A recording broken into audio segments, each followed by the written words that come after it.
So hello everyone, welcome to this new video.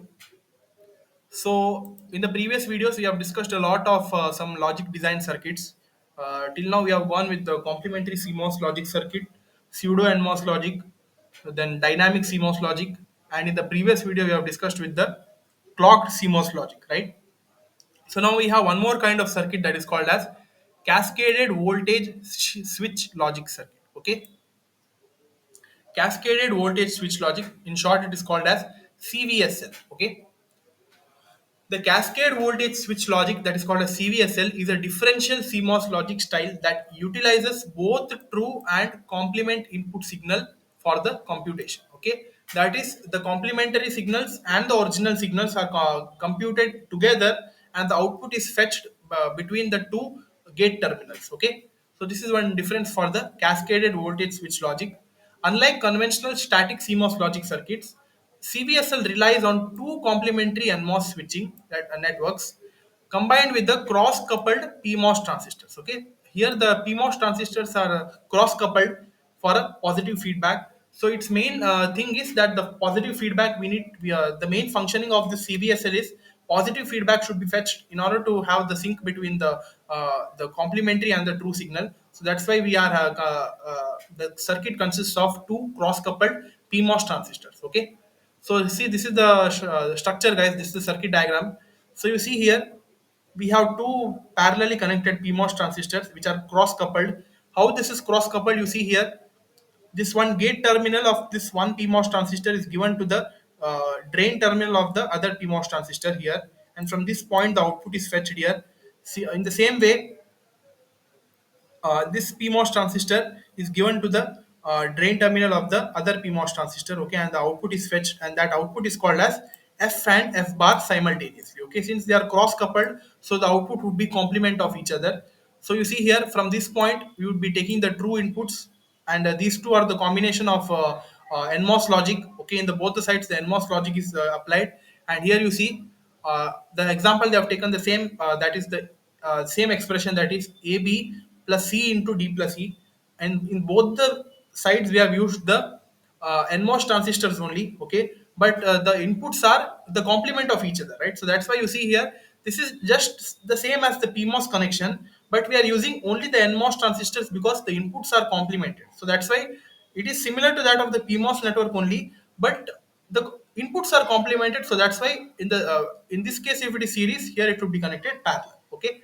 So you see here, this is the normal NMOS connection, and at this side, that is the F bar. The outputs are renamed as A is replaced by A bar, B as B bar, C, D, E as C bar, D bar, and E bar. Okay, and since these two are A and B are connected in series here they are connected in parallel. C and D plus E are connected in series here, and these two are connected in parallel. So D bar and E bar are in series, and here with this it is connected in parallel, and these two branches are in series, these two are in parallel. So those two are completely complement of each other in one single cross coupled PMOS transistor. Okay, so this is the structure, guys, of the cascaded voltage shift logic, that is CVSL. Okay, a typical CVSL gate consists of two complementary NMOS logic trees that implement the desired logic function, cross-coupled PMOS pull-up transistors that ensure the positive feedback. So these cross-coupled PMOS transistors are required for the positive feedback, are required to ensure the positive feedback and bistable operation. Okay, bistable means in both the sides the input and the complementary input are taking place. So that's why this is called as bistable operation. The key working principle involves differential signaling. Differential signaling means we have differential inputs, right? You see here, that we have original input, and in this side we have the complementary input. So that's why the differential signaling is taking place. The logic trees receive both input and its complement, ensuring the robust operation. Next, we have pull-up mechanism. The cross-coupled PMOS transistors ensure that one output node is strongly pulled high while the other remains low. Okay, so you see here, since one input is complement to that of other, so if one PMOS transistor is high, the other would be low, and if one PMOS transistor is low, the other would be high. Okay, switching mechanism.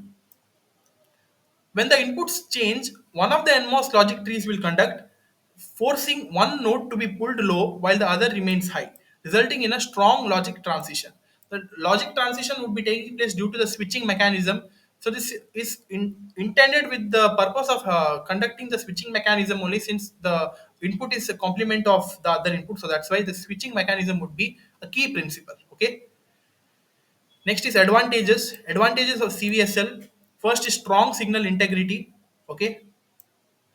Positive feedback ensures sharp transitions and improved noise immunity. Next, we have logical completeness. CVSL can implement any logic function efficiently, making it suitable for automated logic synthesis. Next, we have low power consumption. Unlike domino logic, CVSL gates do not require pre-charge and evaluate cycles, reducing dynamic power dissipation. Okay. Next, we have limitations of CVSL. Limitations are increased complexity. See, due to the complementary and the input at the same input at the same stages of the cross-coupled PMOS transistors, the complexity would be very high. Next, we have area requirement. The area to build these circuits are very high. Then we have slow switching speed.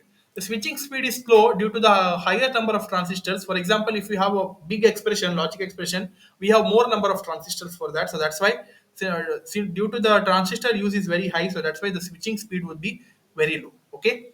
Applications: high-speed arithmetic and logic units in microprocessors, circuits requiring differential signaling for noise reduction, automated logic synthesis applications where arbitrary logic expressions needs to be implemented efficiently. Okay, so these are the set of applications. Conclusion: CVSL is a powerful logic family that provides robust differential operation and logical completeness at the cost of increased complexity and area. While it may not be always as fast as the traditional CMOS or domino logic, but its ability to implement any logic function makes it useful in specific applications. Okay, so this was about the conclusion of the CVSL, that is Cascaded Voltage Switch Logic.